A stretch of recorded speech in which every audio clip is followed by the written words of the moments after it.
Okay, according to Good evening, everybody. I'm going to go ahead and call the meeting to order. It is now 5:32. I'm going to go ahead and call roll call. Priscilla R. Here. Benjamin Benavides. Here. Stella Camacho. Here. Lee Fastidio. Mark Estrada. Here. Yumina Hernandez.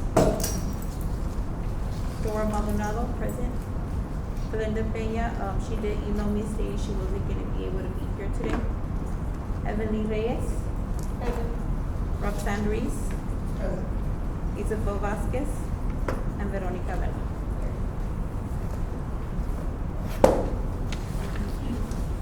We're going to go ahead and discuss and approve meeting minutes from last meeting, December the 3rd of 2025. Can I get a motion after y'all review?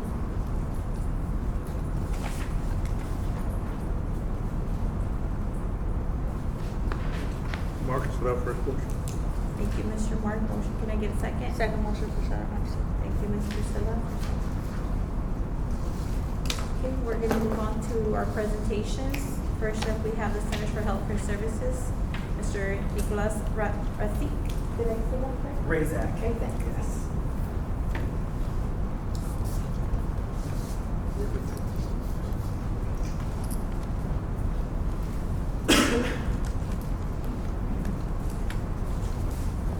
Well, hello everybody. How you doing? Thanks for coming out on the middle of the week for doing this stuff. I've been in front of a few shacks and different ISDs, and this is the first time I got to get up and kind of talk about the hard topics. Usually it's just like, hey, we provide services in the community, but today I get to kind of go over why we do what we do. And so that's kind of what we're going to talk about. My name is Nick. That's my name right there. I'm a licensed counselor, and so what I do, I work at the Center for Healthcare Services. We are the largest mental health and substance use treatment center here in Bexar County. We have about 32 locations and about 86 different programs for adults to little kids. And so my program specifically is we do education prevention, so we go out and talk about different mental health problems, mostly as it relates to social media and tech use. And so our goal is to educators. Our objectives, we have to do that because we talk to educators a lot, so we do the objective piece, discover our why, understand the numbers, discover signs and symptoms, and how we can help. So our why, November 15th in 2018, I was a teacher at the time. I taught English, theology, speech and debate, and history all in 1 year. I taught 7 different class periods. It was a pretty intense year for me. And I had received a phone call on a Sunday. If you know anything in education, you don't want administrators calling you on Sundays. It's usually a bad thing. It's usually you're getting fired or something bad's happening, right? And it was something that bad happened. At 5:30, I received a phone call that my student Mia killed herself. And it's one of those moments when you hear these this news that you don't really know how to respond. And so I was by myself. I was living by myself at the time, and I didn't know what to do. I just sat quietly on the phone. And the administrator's like, "You okay?" It's like, it doesn't matter at this point, does it? And we just kind of hung the phone up. I didn't know how to respond. That's Mia. I wanted to show her to you today because this is how she looked every single day. She smiled, she was put together, she had good hygiene. She didn't have any of the markers of a kid that we would assume would be sad, depressed, and wanting to hurt herself. She had, the Friday before this, started writing an essay to get into Brown, which I was helping her write. So she had forward thinking, she had future plans, she smiled, she had friends, she was popular. There was some weird things though in hindsight that now that I see it back in hindsight that she was doing that was a little different. I just didn't notice. I taught almost 220 kids that year. So I can stop every 5 minutes to see if the kid's doing okay. Anyways, my other why, that's me. My other why I got in this field is because when I was this age, this is me when I was a little guy, 3, and this when I was like, I guess 4. That house directly behind me there is a meth house. And so my whole life, I was raised in New Mexico. Have you seen Breaking Bad? The show that I lived in. My cousin Jared is Jesse in that show. So I prefer not to watch the show because I don't want to relive it. But that house in the back is where sexual abuse started happening to me when I was a kid, which resulted in a lot of me being fake. So I started smiling fake. This was one of my pictures I took right after everything happened. And I would just smile with my teeth, and my eyes looked dead. Only a couple people noticed that. They're like, he doesn't really look happy. And I was like, I'm very happy. I was that dangerous kid. I was always the kid who talked to everybody, trusted every single adult. It didn't matter who they were. And because of that, this is 1984, 5, maybe 6, 1986 maybe, when this happened. And after this point, I knew I couldn't say anything because no one's going to believe me. Because back in the 80s, if you didn't have solid proof, it didn't matter. As your word against theirs, the adult always won the day. And so I wanted to be president. Those are not Jeffrey Dahmer glasses. Those are George Bush glasses. The first round of George Bush, not the second round.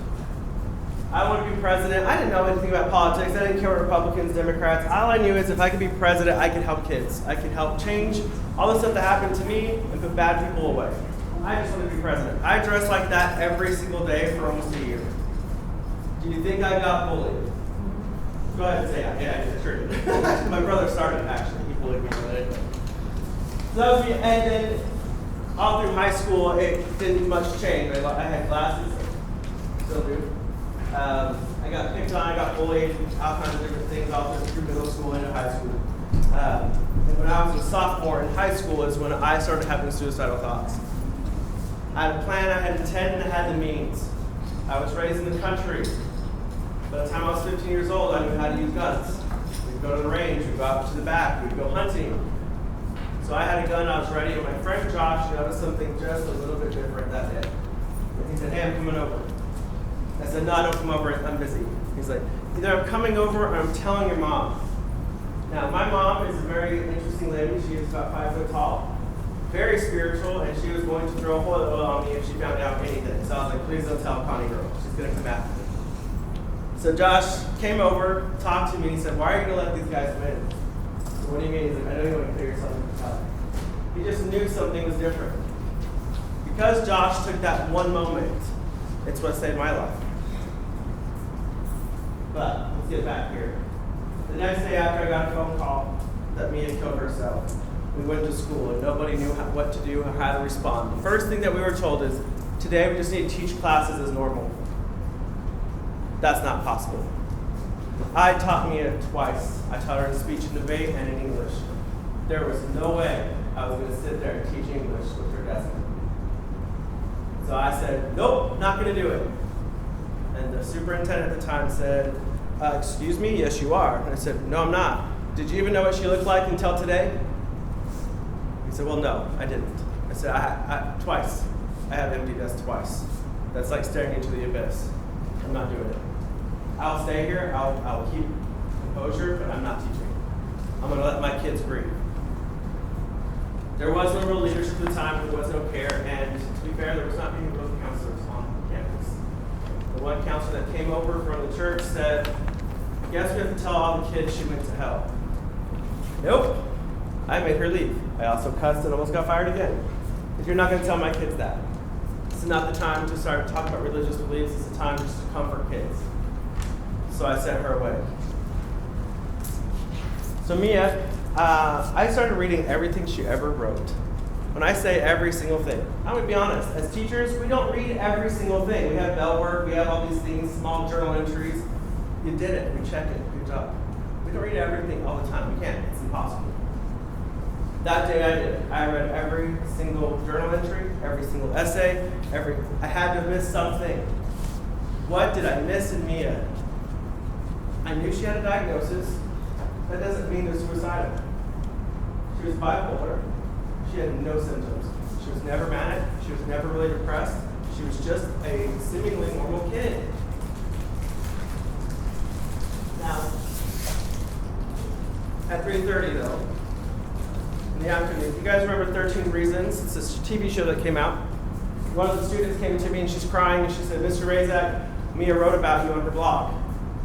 That is not a good feeling after watching that show because we know in this show, they gave a tape to every single person that caused her to want to kill herself in the show, right? The show is terrible. I don't recommend it to anybody because it is 13 reasons to kill yourself, and it just leaves it at that. It doesn't really have a resolution. It just says, call 988. That's it. So I, again, freaked out. I was not okay. This was not a good day for me. So I go to the blog and I start reading. And it broke my heart even more because this is what she said. She said, I never had a teacher like Mr. Razak. He makes me feel like he can be a writer just like him. No teacher has ever made me feel this way. He's the only one that cared. Is that a true statement? Absolutely not. I taught in school. I knew all her teachers cared. But that's how she felt. She didn't tell me. Now, we found out also through this blog, she's being bullied online. We had made a mistake a few years before she came to my school and sent pictures to one of her boyfriends. And he sent them to everybody. So they were bullying her online to that day. Years later, still being bullied for her. Teachers called her stupid. She detailed that account. She wrote out teachers' names, classrooms, the year it happened, what they said. You will never amount, you can never be a writer, you're not smart. And then she had a little bit of issues at home. Mom believed in mental health, Dad didn't. So Dad would get real mad at her when she would feel sad or have her manic episode. Mia came from a very affluent home. Mom was a prominent doctor and Dad was a medic in the Army. Suicide depression does not have a care for economics. You can be very poor like me, was raised in a trailer park, was very poor, or you can be very wealthy like me. So, here's the numbers. In Bexar County, suicide rates for teens have risen 50% since COVID. 50% since 2020, 2021. That's a huge number. Here's the biggest problem. It's the second leading cause of death with kids ages 10 to 24. In Bexar County specifically, we're the highest rate of suicide in the state of Texas. Bexar County, this amazing city, we are the largest suicide rate of teenagers. This is not okay for me. I love San Antonio. I moved here in 2012. Never thought I'd live here. Promise you, it never even crossed my mind. And somebody called and said, hey, we don't offer you a job as a teacher. I said, fine, I'm not staying in Oklahoma. Get me out of here. Ended up here. It's one of my favorite places. The culture, the people. Why are our kids dying? Why do we have the highest rate? We outbeat Houston. How is this possible? Highest rate in Texas. Higher rates in the minority populations. We have a very high rate of Hispanic kids killing themselves. High rate of black kids killing themselves. Why the increase? So there is a lot of competition for good grades. As we know as districts, the STAR test is a big deal, right? We have to pass these tests. Our schools get graded based off this test. Now I can tell you, when I worked at the psych hospitals, the time of year we were full. Can you guess? Testing. Yep, during April, right? During STAR testing. They come in and they are stressed out. Our teachers are stressed out, right? They graded on this. Our administrators are stressed out. And that filters down, you understand, right? It kind of filters down. It's easier to get tools for suicide. And we're not talking about pills. I'm talking about actual really big things that can cause kids to kill themselves. I decided to make this, I tested this theory. I am not always the smartest person in the world, but hey, I like to test theories. So they said it's really easy to get a gun here in San Antonio. I was like, oh, it can't be that easy. So I was at Cooper Academy in San Antonio ISD, and I said, I'm going to walk across the street because they have a bunch of tents right underneath the bridge. I'm just going to go ask them. I asked around and said, hey, you have a gun? 3 people offered me their gun. Not even 60 feet from a high school. Easier access. There's more violence. I don't know why we put newspapers. I don't know who reads those anymore. Some people still do. But there's more violence that kids see on a daily basis than we ever did growing up. You realize if you research something online, it picks up on your feed, right? You've been talking to somebody about, I don't know, the war somewhere, and all of a sudden your feed is full of all that. I researched the war in Gaza, and all of a sudden I'm getting people being killed in Gaza, live, real people dying. Kids are being exposed to this. And then 90% of teens said that they did not feel supported or understood by family when they had suicidal thoughts. 90% of them. Here's the big reason. And most people hate when I do this because the biggest reason right now is social media. Social media is not going anywhere. I do not tell kids to get off social media because you know what? They're not going to. Because social media involves online gaming, Roblox, Minecraft, little kid games. They're all online. You can chat with people anywhere in the world on these internet sites. However, bullying is happening at an exponential rate. Does Edgewood have an anti-bullying policy and curriculum, correct? Has it gotten better? It hasn't. Not any district has it gotten better. It's just gotten worse because now kids are creative. You know kids are very creative. Yes. Armenian kids are very creative. So now they're selling kids information to strangers who then bully the kids. That they don't know who these numbers are. They don't know where that's coming from. They're using ghost numbers and different servers and all kinds of stuff so they can't be tracked. They're smart. Sextortion. Males are killing themselves much more than females. We have a high rate of males killing themselves here in San Antonio because of this one, sextortion. Some girl hit them up on Instagram. They'll start exchanging pictures. That's not the actual girl. It's somebody else. And then they say, you better give me money or I'm going to tell your parents. Well, they feel trapped. That's embarrassing. My nephew does not live here, so I'll go ahead and tell his story so he doesn't get embarrassed. He lives in Washington, so it's okay. My nephew did this. He sent pictures to a girl, but the good news was he didn't get sextortion because all of her text messages goes to her mom's phone. So mom saw it. That's also called distributing child pornography because he is old enough. He realized anybody who sends naked pictures of a child, no matter how old they are, it's against the law. So Gideon got in a little bit of trouble. AI, deep fakes. AI, you could actually make it sound like somebody else is talking and it's their face. This happened to a girl in New York. She got jumped because the girl made her face look like she was talking trash to other people, so they jumped her. It wasn't really true, it's fake. Lack of sleep because they're on their phones so much. I guess phones are your alarm clocks. Me, right? Our kids, it's their alarm clock as well. The only thing with children is I know how to shut my brain down. They don't. So they're constantly expecting this to go off all night long. Since I came in, I've always checked how many notifications I get just from my social medias, just to show you this problem. I'm not popular on social media, by the way. And I have, from the time we started tonight, 17 notifications. And some of our kids have thousands of followers. So their notifications significantly larger. And that's all night long. There's been a showing an increase in depression and anxiety due to people being fake online. When I was a kid, I didn't realize I was poor until I got older. And the only reason I knew we were poor is because my uncle had a 3-story house and I had a trailer that moved.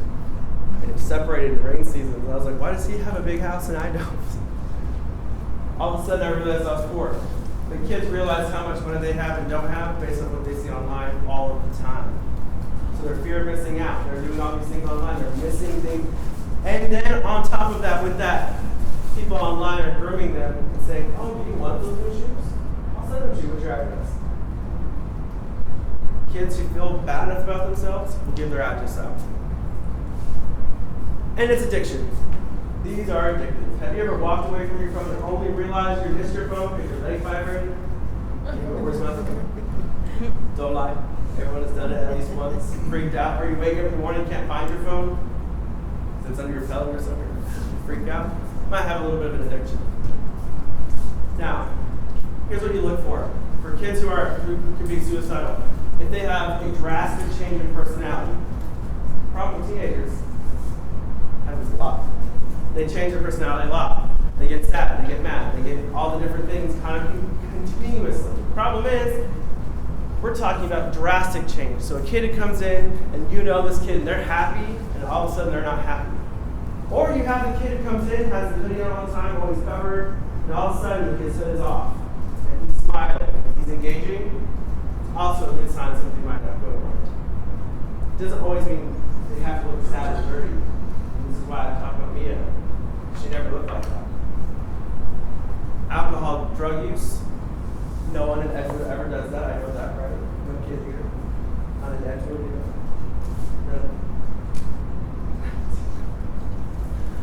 drugs and alcohol, for kids who use THC, this is specific to marijuana, it slows down the development of their brain.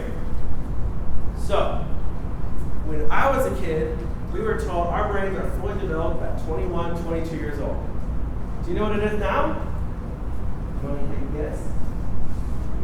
28. You already got something. 28 years old, because their brains are slower developed. So their emotions, their frontal lobe, their reasoning, their logic is not there. So when they say, my girlfriend broke up with me, my world has ended. For my brain, I'm like, it's not. Because my brain is developed. Theirs isn't. Their whole world didn't end today. Grades decreasing. If you have a high achieving kid and all of a sudden they don't have good grades, it's a good sign, right? However, if they're kind of a low performing kid constantly, and all of a sudden they're getting really, really good grades, check in with that kid. It might be his, I want to leave on a good note. Like Mia. Writing or talking about death. In her blog, she talked about killing herself. Her friends knew. Her friends knew that she felt that way and didn't say anything. This is the one time I tell kids, snitches get stitches, except in this case. Snitches get praise. Because now you're a hero, because you saved a life. What if they don't want to be my friend? Well, at least they're alive. You can work on your friendship later. When they give away important possessions, I actually haven't seen that in a lot of kids. And then I asked a bunch of kids one time, have you ever seen this? Oh yeah, this girl wanted to put herself as a cheerleader. She was giving her shoes. I guess cheer shoes are a big deal. I had no idea. I know back in my day, a Letterman jacket was a big deal. And then you go to college and you wear your first day of freshman year and everyone laughs at it and you get rid of it real fast. Jokes about suicide. When I got here to San Antonio and I started teaching here, my students thought it was really funny to say kill myself every time I gave them a test. I never found it funny. So I would be like, you need to go see the counselor. No, I'm just kidding, sorry. It's just what we say. It's not funny until it happens, right? That something really happens and then you're going to keep saying that. Or they frequently talk about suicide, or they're just kind of obsessed over it. Mia wrote about it so much that her friends stopped really asking her about it, because she just would chalk it up to, oh, it's just how I get it out. It's not how I really feel. Because they would ask her this question: do you really want to hurt yourself? No, Mia didn't want to hurt herself. Mia wanted to die. Those are two different things. When we ask kids, hey, are you wanting to hurt yourself? They're going to tell you no, if they're suicidal. So we ask really hard questions. Do you want to kill yourself? And they usually, kids are pretty honest. If you catch them off guard like that, they'll probably go, yeah. It was so fun. Every time I was in the psych hospitals, I did all the evaluations for kids to come in. First question I asked, they walked in, I just sat down, hey, do you want to kill yourself? Like, just right off the bat. Yes. Wait, no. She did. Let's talk about it. Get them help. And relationship problems. We're not talking about just boyfriend-girlfriend relationships. We're talking about teacher-student relationships, parent relationships. If they're going through a divorce at home, it's really stressful. Just recently, I'm seeing this family because the parents are divorcing, and all their kids are over 18, and it's stressing them out because it's their mom and dad. Their world is changing. It's something to grieve. And then they have to deal with grades, and then they have to deal with athletics, and then they have to deal with their friendships. They have a lot going on. Things to look out for also, if they have a history of depression and anxiety. Past attempts. Kids who have attempted in the past are highly likely to try again if they're a minority population. Abuse, if they come from abuse. High performers. Some of these kids are so high performing, if they get like a 98, their day is ruined. They can't handle it. I was the kid that I could get B's and be okay, but if I got a C, I would cry. Like, I was devastated. Being bullied. That's the biggest one right now. So what we're doing is we've kind of changed how we're talking about the anti-bullying rhetoric. And we're talking about resiliency and teaching people how to handle bullies. Because even as adults, we get bullied. Have you ever been online and someone said something mean to you? It happens to me all the time because I post like positive things and some troll somewhere will be like, you're stupid, stop talking. First off, go get a job. Get offline, go work. We're busy. I'm an adult. If that's happening to me, it's happening way more for kids. But I have a brain that's developed, and I know how to logic, reason, and I know how to block and delete, and I enjoy it now. When someone says something dumb on my Facebook or my Instagram or my Snapchat, block and delete. That's a good feeling. I blocked my mom. Because she made me know. She's back on, don't worry. We're good. She called me 3 seconds after I did. Did you block me? Why are you that intent on my Instagram? What do we need to do? We need to have good relationships with our youth. Healthy relationships with our kids. They're our kids, they're not our friends. Take their phones. They're going to be so mad. Look through them. See what they're talking about. I wish we would have known about Mia's blog. Every single day I thought, to this day, how did no adult know about this whole blog she had? How did not one of her friends say something? She didn't have good relationships. Spend quality time with them. Put our phones down. Don't let iPads and stuff like that be babysitting. Engage with them. Always believe in attention-seeking behavior. If they come to me and want to kill themselves for every little thing, I'm going to believe them every single time. But it's attention-seeking, probably. I don't care though, because if it's not attention-seeking and it happens, I'm not going to have it on my head. Because I already have me on my head. And I take every suicidal threat seriously. Even littles. You understand, our littles are starting to do this. 10 years old. That rate of suicide starts at the age of 10. That is 3rd grade. Are killing themselves. There was a little girl, not here, but in the valley, that killed herself because of the immigration stuff. She just was so stressed out that she thought she was going to lose her family. She didn't know what to do. People started bullying her because she was Mexican. She killed herself. Not okay with that. Monitor their online activity. If your kids are on Discord, get them off. Discord is the most dangerous app out there. It has no regulation, no moderating, and they'll have great little groups called Disney Princess. So our 10-year-old girls are like, yes! And it's just people grooming them. There was a group out of Stephenville, Texas, that started grooming little kids to be violent. To the point where they start hurting themselves, they hurt animals, and they would post it online and tell this gentleman what they're doing, and he basically developed a whole little group of self-harmers that were developing into sociopaths so that they could become school shooters later on in life. Sorry. Power. I'll turn it back on. Let it come back on. So online behavior, guys. I really do encourage parents. It's okay to take your kids' phone. As they get older, they get more secrecy, right? They get more privacy as they get older. They are not full citizens yet. They don't vote, they don't get privacy. I vote, I get privacy. So I tell my nephew, my dad doesn't have anything anymore. Good. Your dad also works for NSA, so he already saw what you're doing anyway, dude. Come on. He hacks for the government. It's like his job. Calm down, dude. What are you doing? He's not the sharpest tool all the time, you know? His brain's developing slowly. Did you break it? No, I'm fixing it. Just kidding. 90 seconds. 90 seconds? Don't put me on the timer. No, I'm actually going to wrap up. Because the next thing I'm going to show you is what saved my life was a group of people. It was my parents. It was my teachers. It was my social worker. I didn't have a social worker attached to me. I had a social worker at my high school that looked at me and said, something's different with you. What's going on? I had ADHD. We didn't like calling it that back then because we were just goofy kids. Just, you can't sit still. You're just a boy. And I was like, when I was 35, I got an Adderall. And can I tell you what? All of a sudden, it got easy. I could listen to people. I could read a whole book and not like read 3 words and have to reread the 3 words and reread the 3 words because my brain's in every direction. A teacher recognized that in me when I was little, so she would work with me every day. I had to go to a private school. My parents were like, you better private school because that's the best, right? It's not. My private school was cubicles, and you just work quietly all day. You know what that does to a kid that's ADHD? I never got recess because you had to earn recess. I never got recess because I was, peeling the paint off the walls, and pulling out the strings. Yes, It was like that. Just trapped. And then I got kicked out of school for cheating. Oh, it's a great picture.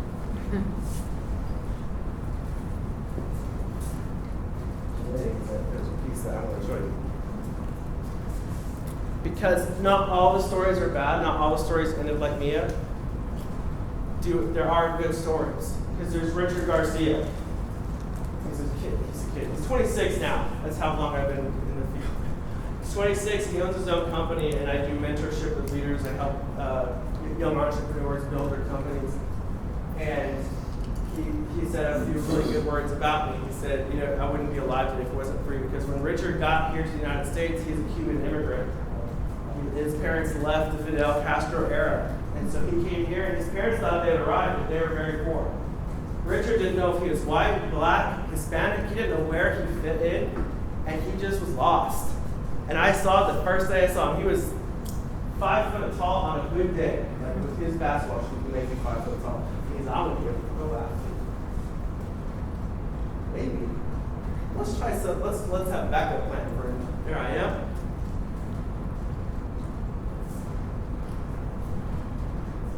Go. This is the biggest news. You have the power to say this is not how your story ends. And then Joseph Bryan. Joseph Bryan,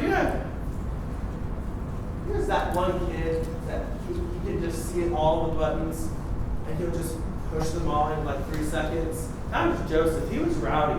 He was a rough kid. That kid mouthed off, and you would bring up facts like 2 + 2 is 4. No, it's not. And we would argue every single day.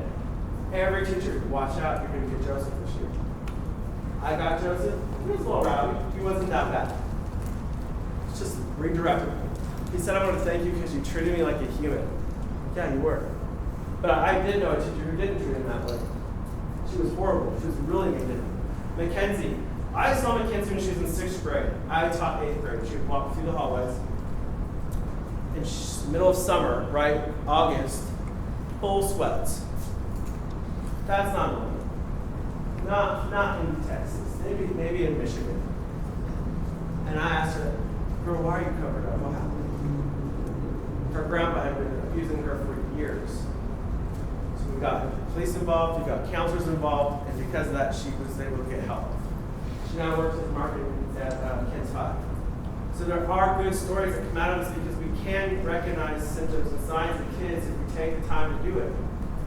But this is why I'm going to talk to kids. Our teachers at our schools see a lot of kids all through their day. Elementary, it's a little easier because they have the same set of kids all day long. Junior high, high school, we don't. We get every class is a new set of 30 or plus kids. You know how hard that is? Group therapy, we should only have 6 kids in group therapy. 6 to 10 is like pushing it. And our kids have 30 kids in the classroom. And we have to. We have so many kids in our city, it's not an option. A teacher can't recognize every single kid, but their friends can. Snitches don't get stitches in this world. And it's people like you. That's my 2 teachers that helped me the most. Miss Nixon, she was my private school teacher. She was like this poor kid. She'd let me sit by her desk just because the cubicle thing was so horrible and maybe to save the school from having to pay every 5 days.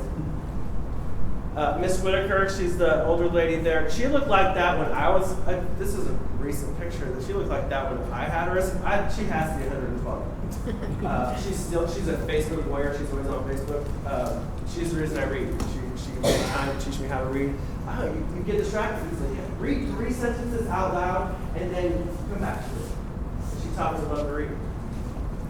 My coaches, I had a few football coaches that were really influential in my life. My parents. My dad was probably the most influential person. I used to not think my dad was great, and then I started going through these pictures, and my dad was the only safe dad in our neighborhood. I looked at this picture, and he's in the sandbox with all these kids, and I was like, I don't know any of them except me and my brother. Who are these kids? My dad would just take care of everything because he was the safest option in the neighborhood. And then my friends, like my friend Josh.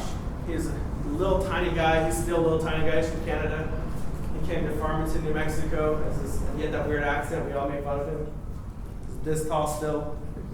And he's the one who told me, don't let the abusers win. Don't let the bullies win. Show them that you can be something. Which ended up happening. One of my bullies got a hold of me a few years ago. His name is Justin Watson. He said, I want to apologize for being a bully. He was horrible. Back then, bullying wasn't online, right? They didn't come home with us. They would find us at school, or they would find us in a community, right? He would chase me with his Doberman pinchers. Like, he would like sick his dogs after him. He would chase me with his knives. Like, he was crazy. And he called, or Facebook messaged me and said, I want to apologize. He's like, my kid's being bullied. And he showed me a picture of his kid. Guess who looked just like me? Yeah, a big old nerd, and Justin's this big old athlete. And I was like, his kid's being bullied, and he can't really do a lot about it. He's like, I'm sorry I did that to you. Came around circle. That's pretty cool, right? It comes around. Here's some resources that we have. 988. I give kids this number. It's the easiest way. You can text it, call it, go online. It's not just for suicide, it's for crisis. Any crisis, kids can call that line, and they'll connect them with somebody in the community, which is the number right below. They're going to connect them with that number if they're in Bexar County.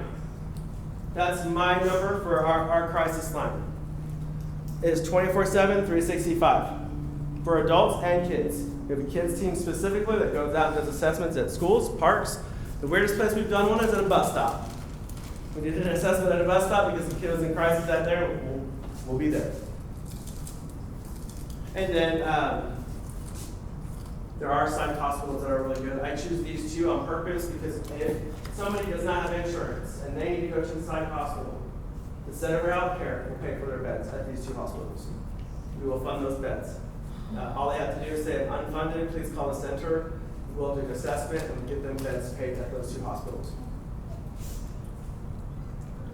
Any questions? No, it's kind of long. Can I see the other one, please? That's Yeah, one? the other, yeah, I took This that. one? Thank you. I don't know if those QR codes work. We stopped using QR codes because kids get headphones now, right? So, I got the numbers and. Kristen, I got them. I have a question. yes. Is the, so like alcoholism Yeah. is considered disease. Mm-hmm. And if an alcoholic, from what I understand, if he has a drink, he can lapse back into. Very easily, no. yeah. Is suicide similar to where a person can feel like they come out of it, but it's So, still delved inside of them? To be honest, it can be. It's a very rare circumstance that somebody has lifelong suicidal ideations that are like serious.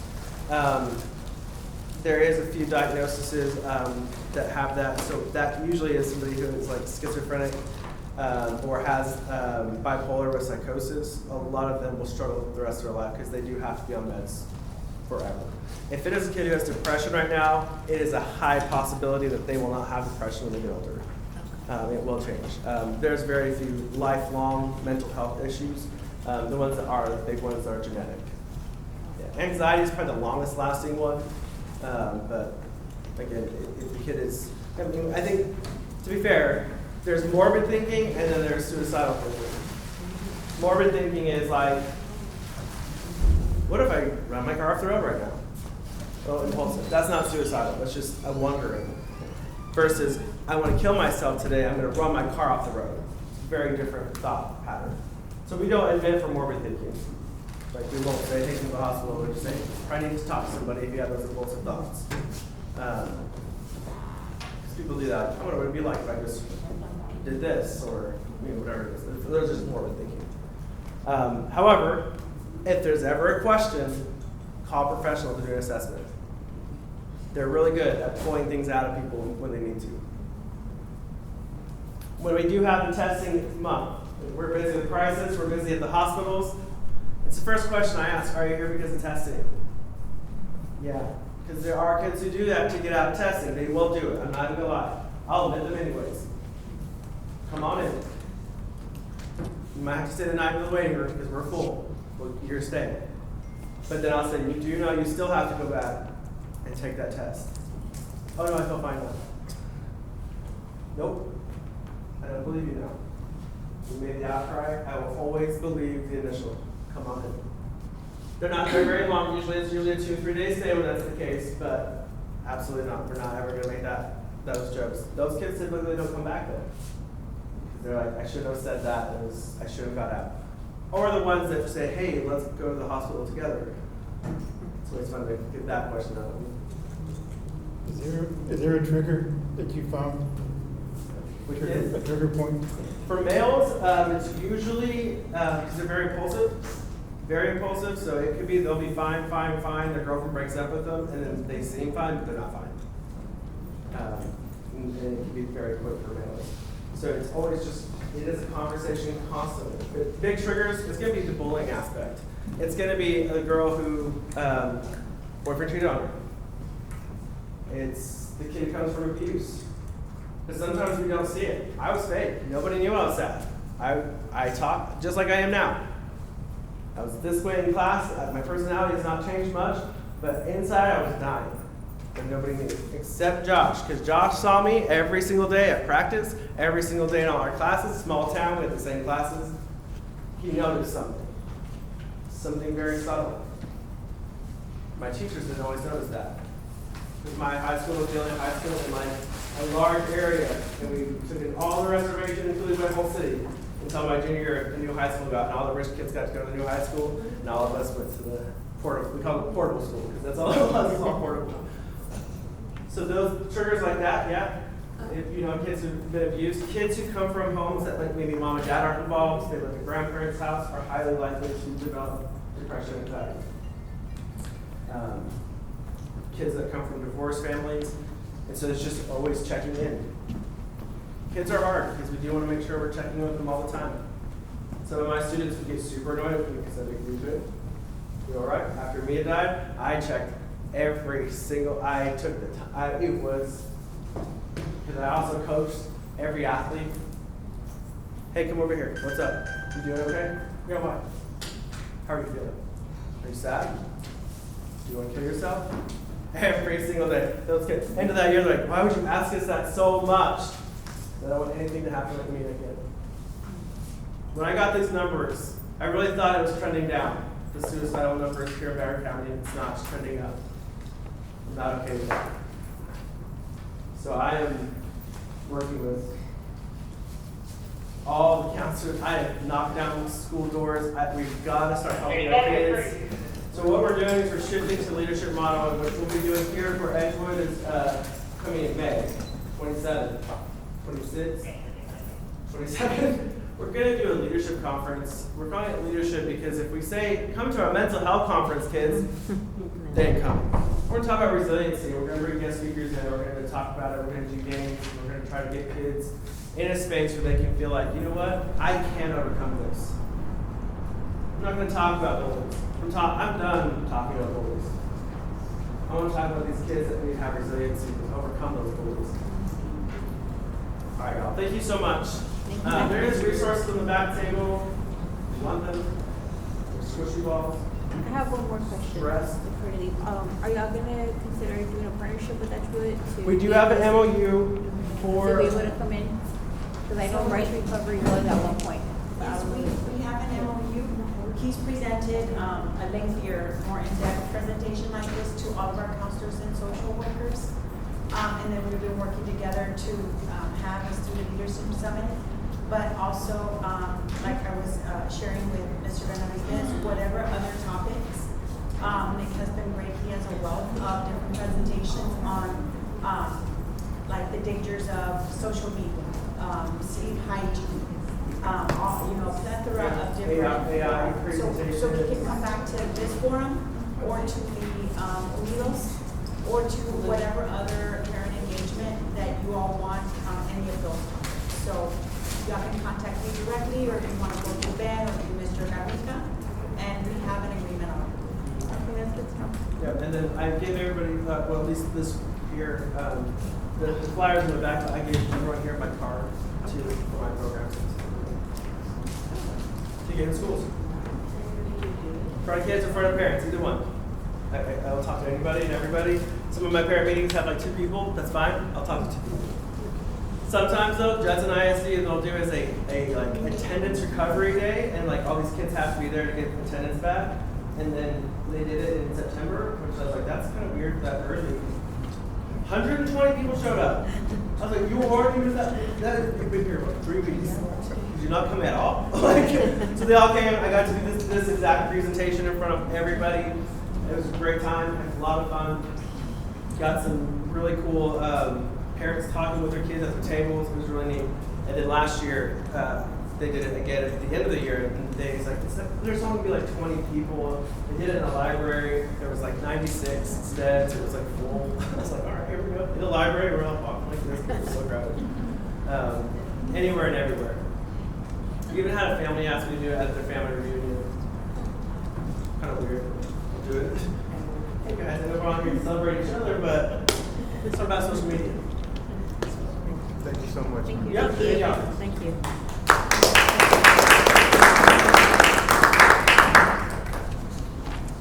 Next up, we have EIC Director, Child Nutrition, Roxanne Reese. Hi, good evening. Mine's very short. I just have some information to share with y'all about an event that Edgewood Child Nutrition is hosting next Wednesday. It'll be posted tomorrow. It's March 4th. And who was it that sent you the photos that you originally sent me? Somebody had attended a Northeast event. Yeah. Oh, that was the proposal I Okay, yeah. submitted? Thank you for sharing those. So I ended up meeting with her. I had already time scheduled with her, but she reviewed like their processes. So we normally do student sampling. Student sampling is going to be one of the emphasis of the events. But we do it every year. We do. I think Mr. Fred, you had inquired with me, how do the students get to give feedback? How do we know what they like? So we choose 2 or 3 schools each year where we sample out products.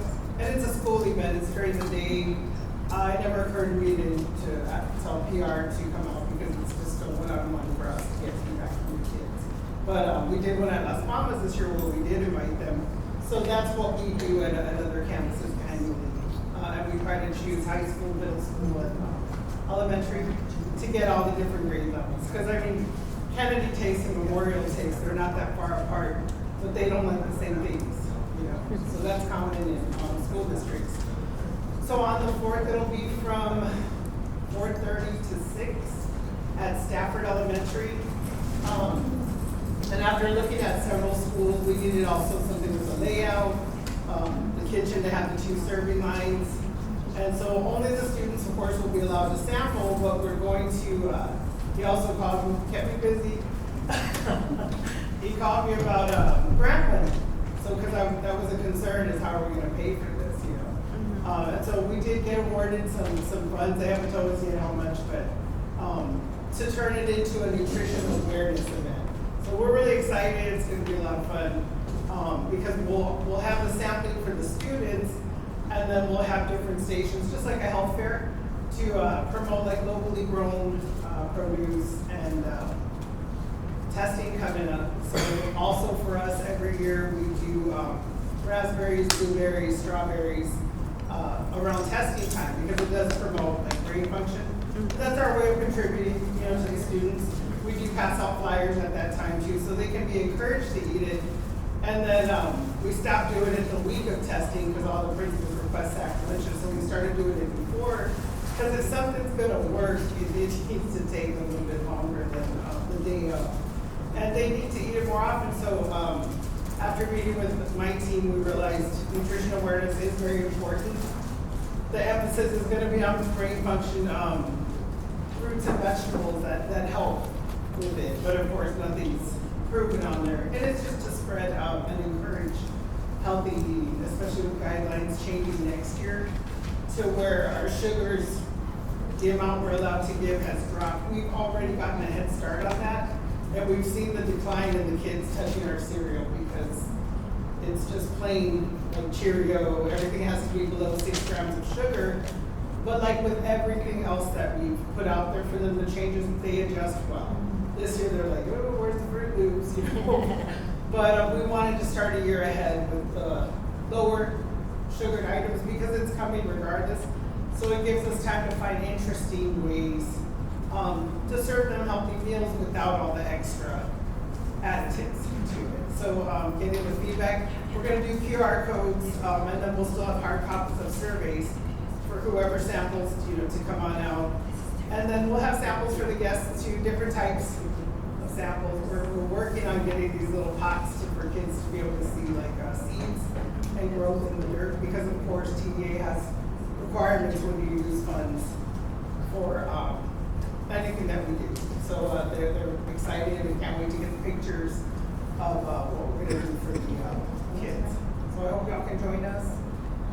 and, a lot of different interesting information there.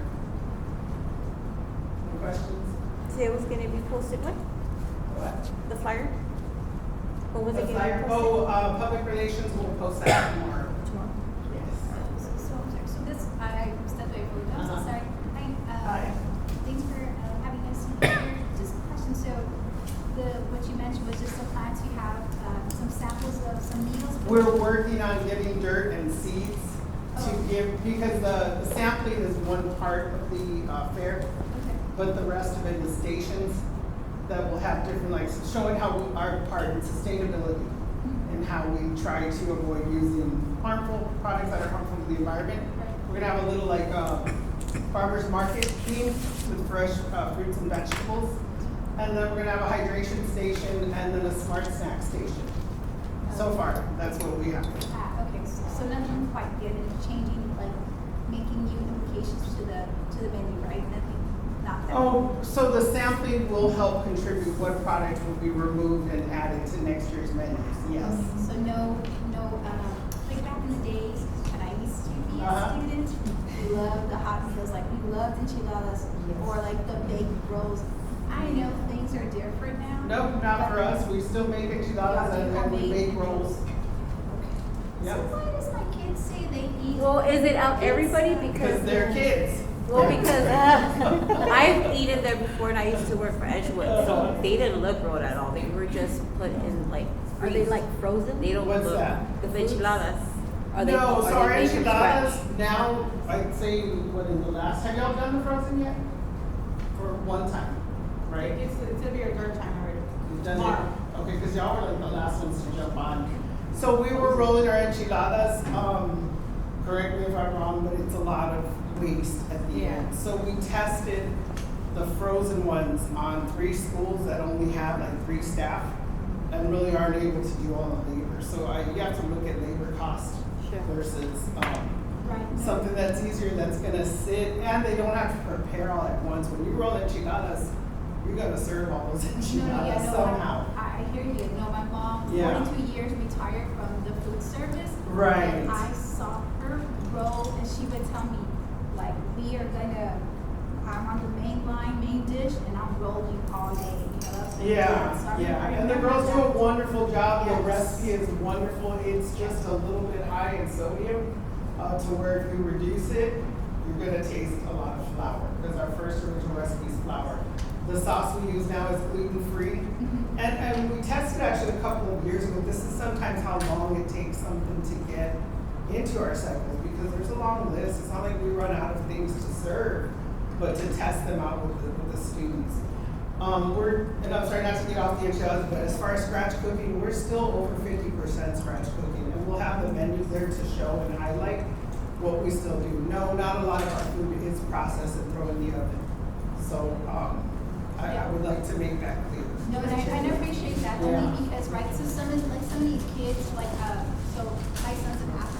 Mhm. And so having that one hot meal, like during the day to kind of get him through the athletics, Absolutely. right? I don't think Before we he do comes home at cold. 8:30, it's like Right? You don't have so cold late. only days. No.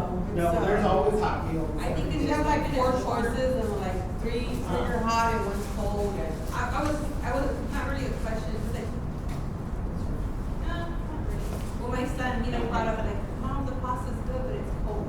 Really? So just like maybe like, I don't know, just something like keeping it warm or something. You know what I mean? Maybe something like that. But, Yeah. of Well, course- and since you bring that up, that Yeah. is like our equipment, the way Yeah. we take temps on everything. It's not only for the food and the heat, it's to tell us what's wrong with our equipment. But a lot of schools have pulled out of sales. And so the sales that we make from our smart snacks, our cookies, or even the a la carte, are to purchase new equipment and to repair existing, which is very expensive. So I'm gonna compose a weight to the principals, because little by little, we've got like at least almost 25% that don't wanna sell, but not realizing, well, that's gonna put a strain on their operation too, because that's our equipment that needs to work, so to pay for that. But yeah, if the school has more food that's supposed to be hot, call our office, please. Yeah, because it may be a problem with the equipment and you not checking properly, and that can lead to other issues. So how would, Your kids are telling you because we need to know, that way we can make it better. And they Exactly. can talk Yeah. as they're growing up, But they're we gonna go to a restaurant. Well, they're no, gonna- what y'all are working with too, because I know it's a lot of work. No, Yeah, but I know it- it's a lot of work for you. But it is important that we stay on top. Again, it's for many, many reasons, but health, of course, needs to be one. so how would it be a good way for the students and or parents to get a hold of you, to give you the feedback? Because if you don't have the feedback, obviously you can't fix Right, whatever right, it is. and I can't take feedback from 8,000, No. you know, it just wouldn't That should be be, a lot of people. the time-wise. I would like to.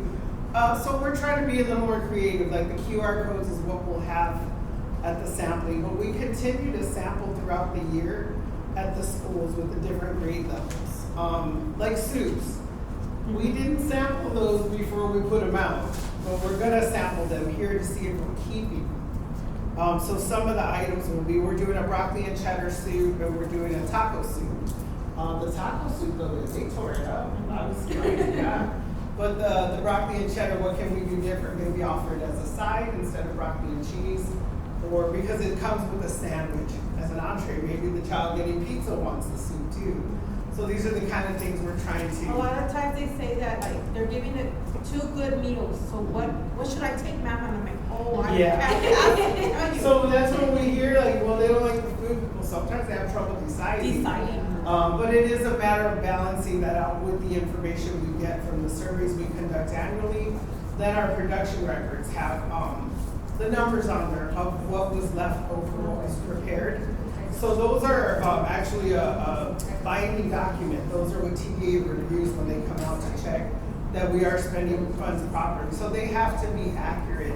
So if we see an item just, and she does, 39 servings, 59 servings, 69 servings, they don't reheat very well. So we see it as immediate waste. And so this is what we track throughout too, to see what's unfavorable. And if we don't really get to ask the kids on that, we just omit it, you know, from the menu and replace it with something that was favorable during the service. And who does the menus for the actual school? Like, is it, oh, okay, so you do that, so it's not like the principal or whatever asking or saying? No, and then I'm glad you asked that because you just wouldn't be able to do that. My menus for next year should be ready in February. But with a few from this survey and the survey we did in Las Palmas, we can still pepper in and forecast, you know, some of the items. I just can't do all of it. You know, you gotta have those ready at least a year in advance. Right, because we allocate commodities, this is how we bring in what we expect to spend on food costs. And if anybody's seen food costs lately, you just go to HEB, it's just, it's been really difficult to kind of still, yes, I'm sorry. So sometimes when I'm eating the food, it tastes good, but I don't taste any of the flavor inside of it. And me and some other students said that too. Really? And then the texture of the food feels really weird sometimes. And one time when I had a burger and I tried it, it didn't really Okay, so all very good points. So texture is a whole grain. Everybody say with me? No. Whole grain it's difficult to adjust to, but our manufacturers and we have tried to find ways to get around that. It's a little bit gritty, like our pastas, but we're required to use them. But we don't stop there. We do shop and sample out until we try something that is not so, like, I don't know, you're too little to remember, but when pizza first came out whole grain, it was like cardboard with cheese on it. So our manufacturers have done a really good job, because they can drop us. They can drop us. We don't want to bother with school food anymore. You know, your requirements are too rigid. So we have some that really have stuck it out with us, and they'll send samples, as y'all will see in the show. But the flavor, we can work on spices. For that, it's just low sodium. Like not even kidney patients have this low with the sodium. They use the same recipe at all the campuses. Yes, we have to. We're required to use recipes, and we think. I'm sure everybody's tempted to, but we should not be doing a little of this, little of that. Tell me, and I can try to adjust it or work it in if it meets the guidelines. can have. So, right, so that's the thing, so, right, even for this young lady who just, talked about that, right? So it's Yeah. like, oh man, this food is. She started with it tastes good though. Right, exactly, right, so then the texture and then just kind of, so think about now, we're talking about the junior high, a high school student, right? Right. Who's like, their metabolism is like twice as much, right? They're burning that energy is needed. And then if they don't eat that kind of food, right, then it's like, Right. what do they have? But then, if we talk about the excess funds, like being disposed, right? So like, the wasteful and stuff like that. So how do we, I'm sure your team is working on some type of education to like, how do we get nutritious food without being wasteful, right? And so on that. I don't know, like, so maybe meal plans, I don't know, Ms. Dora, you correct me because you've been there a little bit longer than I have, but like lunch menus being posted for like, for parents or for kids, you kind of see that. The elementary kids, they may have that, but the high school, I don't know if they have it. They should have it posted, but sometimes they don't. We do have it posted. It's always posted. It's a requirement, but it's for the students before they walk in. So maybe we need to like get that, we need to get that Yeah. visibility to the school, because you already said, menus are already pre-planned. They're posted online too, but they're required to be posted. Okay, so then we'll have to And then check we that also out. have digital, so we have menus coming out. Okay, perfect. So yeah, like I said, I'm new to the Okay. school, yeah, I'm new to it, so I don't. Yeah, no, if you go on the website, Yeah. you Child Nutrition, again, that's where our number is. If you see something on Yeah. order or Yeah. late, Yeah. please, by all means, let us know. Yeah, because we don't have access to our own website, so we post it through department in the district. Okay, perfect, Yeah. yeah. What is the nutrition budget for the year? I'm so sorry, what was your last, you said the taste, the texture, but you said the last thing? Yeah, you said the taste, the texture. Oh, okay, I'm so sorry, so I do wanna make sure I address that. We do use an all beef premium steak patty for JTM. Depending on the campus, they have options of how they cook it. Some campuses have steamers, it arrives fully cooked. So if that patty was just thawed and you ate it, you'd be okay. But the pink, I'm glad you brought that up because I do have a statement that I released last year that it's not raw. It's just a discoloration, but it's all beef in there. And everybody, if you worked with all beef or smoked it or anything, you'll see that there's some. I'm so sorry. Go ahead. You mentioned about labor costs, like y'all can't do certain things, but what is the annual budget for nutrition? I mean, it's in like $7 million annual range, correct? About, yeah, we also have CACFP that we use, so it can range anywhere from like 6 to 8. So that's Depending also on participation. So that's a lot of money. Well, it's based on the meals of prior year, what we get. I'm just saying, there should be like high quality food, just like. There is saying, high quality food.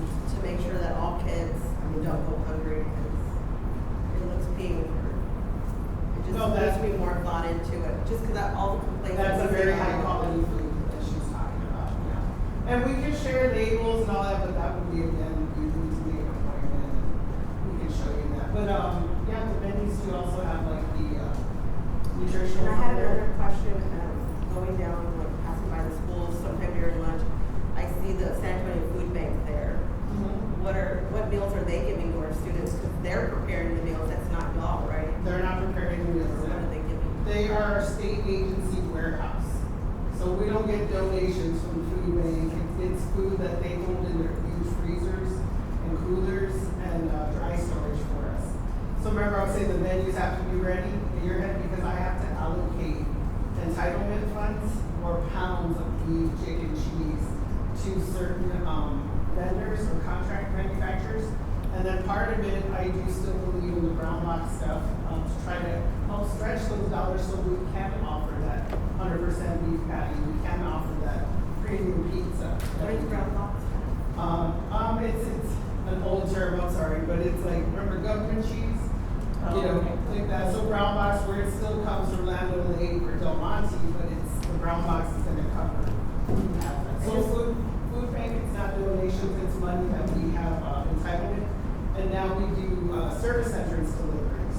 So where it doesn't all come to the warehouse, because we were without freezer cooler for about 4 years. Is it more like where your hands are tied, where like the state regulations and stuff like that for these kids? And giving them the, the full taste and the quality and stuff like that? I don't know what you mean by hands tied. Well, like your hands, well, not like your hands are Meaning like the There's flavoring limitations. and stuff, the limitations, There's because. limitations. The where guidelines, kids can basically you because of have to what- follow their Oh, guidelines. right. There are nutrition guidelines that we must follow. So years ago, we started in like a menu, like I solemnly swear that this is what we're going by. So we received like a 9 cents incentive for lunch. Doesn't sound like a lot, but it helps. Because we do a lot of, we only do romaine, spinach, like our salads. We don't do iceberg. It's just not good for you, but we can.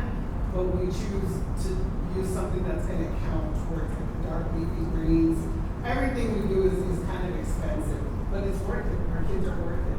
So they at least have that option. We have 3 to 4 vegetables, starting at the elementaries that they get to choose from in hopes that they like at least one before we start looking up recipes to douse it with cheese sauce or something else. So like our spinach salad, our red pepper with celery, you'd be surprised when we first started serving it, that they're like, oh, you know, but over time, they're taking it. And so it's nice to see. And how do I know? Because of the production record and the amount they're preparing and the amount the students are taking. So we have to track all that. I have a question. Sometimes my little girl, I have her in elementary, she goes to Stafford.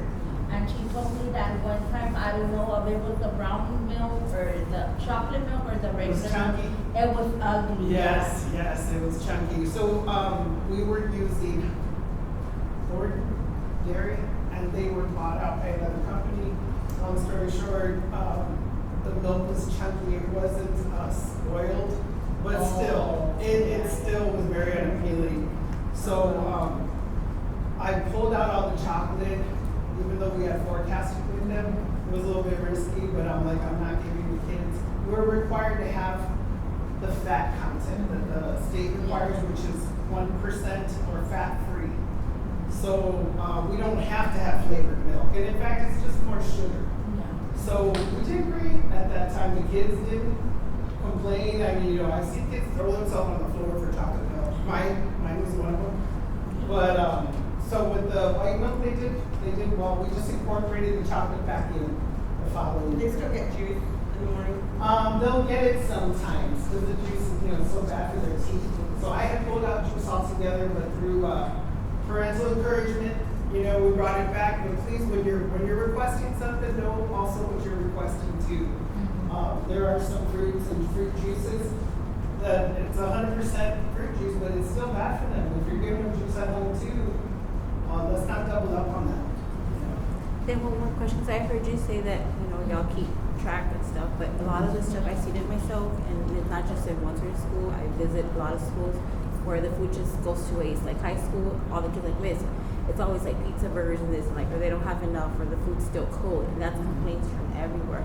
On top of that, I know you see. So you can call me because everywhere's kind of broad, and I don't really want to tie up this time with that. That's another topic. And So if then- you say a lot of schools, I would need a listing of which days and which menu days. So my number is listed on the website, and we can schedule some time to look at that. Because I do, if you call me that a school is running out, their food is cold, I'm up there, right? I'm up there. I need to know what's going on. I had one last concern, also like when I pass by Memorial, I see that lunch ladies throwing the trash, and I think that's a sanitary issue. Why are the custodians not throwing the trash? So we do have the custodians helping us during lunch. If some of the schools are not, that's probably something they worked out with them. They are trained of how to take out the trash properly and not do food prep after. So it should be at the end of the day. We see them with no aprons, taking out the trash. And then from there, the rest of the day is custodial, it's cleaning. But you're right in that aspect because there's a lot of things that separate us from custodial duties. Like if a child vomits in the cafeteria, we can't go clean it. It's not that we don't want to, not that we don't want to help. Bodily fluids and food service just don't mix. And then one last thing, you said that you can't reach the 8,000 students, but I think it would be a good idea to survey the students, the parents, quarterly, monthly, something, because like Dora said, a lot of the kids are complaining. They're not And you'll say getting- the parents, I get other people saying the students. So yeah, maybe we could come up with something that find a happy medium. And I'm so sorry, I thought I was only going to present about the event. So if you have any other concerns, of course, please, my number's on the website. I am the one I would We like need to, you too. I would like to, I would like to thank you. It got a little bit, you know, extended, so I appreciate that. Yes. And I especially, I wanna thank the parents that are here and the young lady. Yes. You know, that's the kind of feedback that I was wondering. That's the kind of feedback that I was wondering if you received or not, because again, I'm right there that, you know, my grandkids come home and they are like hungry, man. I'm like, Because man, the time that they eat and shop. well, it's not only that, but the number one thing is, Grandpa, the food is, you know, I think it's Right. parents too, we need to. And we did, you and I talked Yeah, we- about we that, talked- we went through the yeah. menu, and you did say by Wednesday, stop, you're making me hungry. But it is true, but- and we try to offer enough options, like you said, that you have somebody who doesn't eat anything with a face. We Yeah, have to you're meet this right. option, you know, every day. We definitely work hard to consider the other kids, and it is like a form of a baked potato or something that's a little more natural than a IW sandwich that they just heat and serve. We don't really do, and I know you guys work your butts off, but we do try to find a happy medium so that they can continue with the scratch cooking. Beefy mac, like hamburger helper, we know every ingredient going in it and we can pronounce it. no, I do wanna thank I do wanna thank the child nutrition department, because, yeah, they work their tails off, they really do. And that's another thankless job, that nobody really says thank you, you know, because they are there. And 6:30 in the They morning. are never recognized. They have all the other departments, if they have never been recognized, catered meal like the other custodian departments. That needs to be done for all of them. I think it's We more do the take care of them. We do take care of them. I do get a lot of thank yous from the kids, they're good, they're good kids. Right, and you're Yeah, part they're of it. It- Yeah. Yeah, when I used to work at it, We're gonna go March 4th at It's March 4th, 4:30 to 6. 4:36. The sampling will start for the kids right away, and then of course we have stations, we'll have a coloring table, and by all means, every booth will have like, so many questions. So too, if you have any other questions, my team and I will go through them once. and that's open to everybody? It's open to Edgewood, Edgewood Yeah. community, yes. So the students have to be from Edgewood to Yeah, yeah, sample the meals. But we'll have plenty for you guys too. We've got some really nice bags that we're giving, and so please look up the weekend. Thank you. Okay, thank you.